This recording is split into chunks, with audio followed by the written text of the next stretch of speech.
how much should you save? Where should you put your money? The answer to these and more of the internet's most asked savings questions are all in today's episode of Chime In Money Talk, so let's get right into it.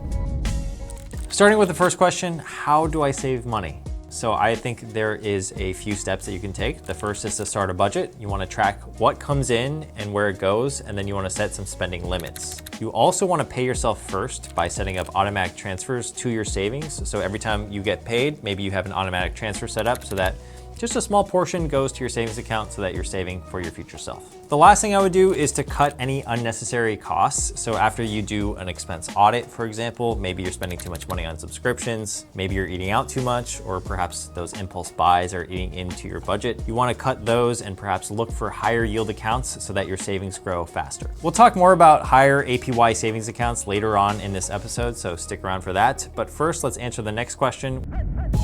What is a savings account?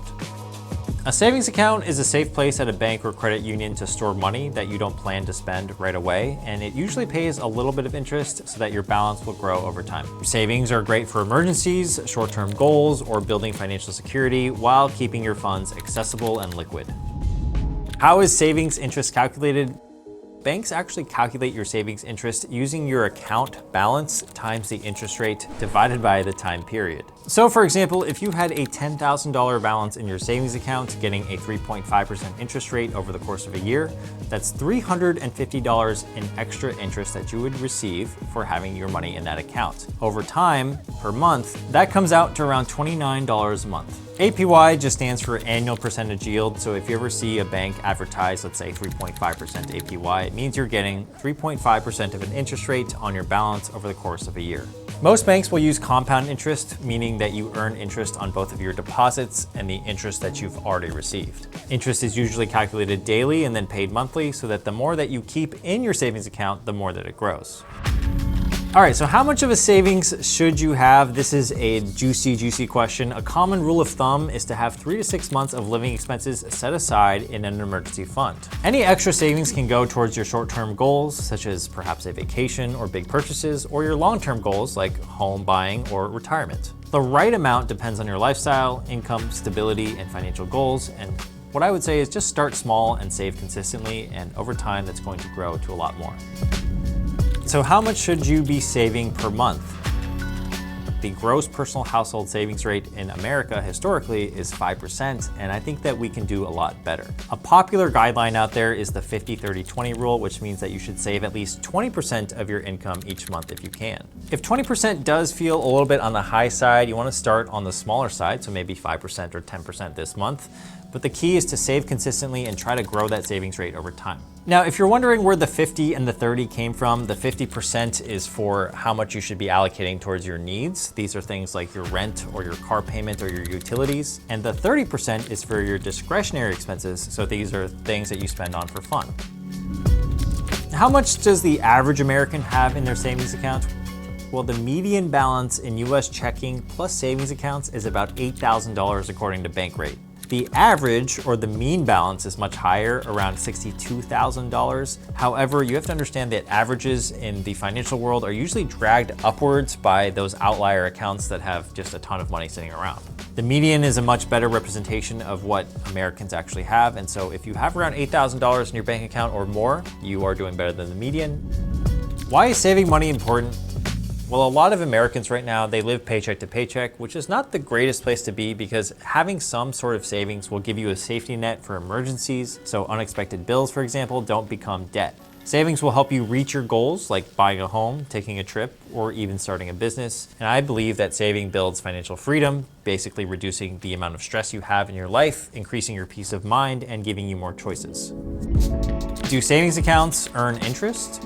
Well, yes, they do. Earlier in the video, we said that they typically pay you a little bit of interest on your balance over time, which helps your money grow. However, there are also high yield savings accounts out there, for example, from Chime, that pay much more than the traditional bank accounts. The exact rate of your high yield interest account will depend on the bank, but digital banks will often offer the highest APYs because they don't have physical overhead like a branch that they have to pay for, so they can pass on these savings to you.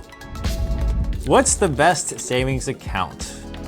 It's not your mattress, no. The best savings account is usually a high yield online account, since digital banks don't have branch costs and can offer you a higher annual percentage yield on your money. You wanna look for one with no fees, no minimums, or perhaps a low minimum, and FDIC or NCUA insurance for safety. A great account makes it easy to earn strong interest and access your money when you need it, especially for emergencies or any other expenses that might come up. Some high yield accounts will offer you a much higher advertised interest rate than competitors out there, but make sure you read the terms, because sometimes those are capped up to a certain balance, such as $5,000, and any extra dollar after that might be earning you a much lower interest rate. Is a savings account interest taxable? Well, yes, it is. The interest that you earn on savings is considered taxable income by the IRS. Your bank will send you a 1099-INT form if you earn $10 or more in interest per year, and you'll need to actually report it on your tax return, even if the amount is small. How many savings accounts should I have?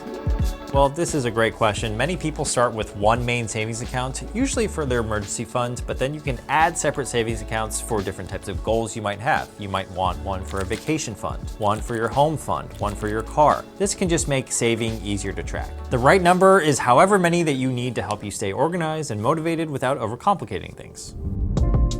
Are savings bonds a good investment? Well, this is a good question. Savings bonds are really safe since they're backed by the US government, which makes them quite low risk. They will offer you a steady and modest return, but it's often better for somebody long-term holding rather than short-term growth. It's really good for conservative savers, but really not that ideal if you want higher returns or even easy access to your money. They are not as liquid as, say, a high-yield savings account. What are high-yield savings accounts? They are savings accounts that pay a higher annual percentage yield than your normal savings account. You want to look for something with above average rates, at least a 3.0% APY. So for example, Chime gives you a higher APY through the Chime Plus tier, and this account is ideal if you want to save as much money as possible while being hands-off, especially when you pair it with a Chime checking account. So there you have it. We just talked about everything you need to know about savings, including what it is, how much you should be saving, and what you should be doing to consistently build that base. There's a lot when it comes to savings, but I think if you can start with one step, it's to save consistently and often. And if you can do that, you're going to be on the way to financial freedom.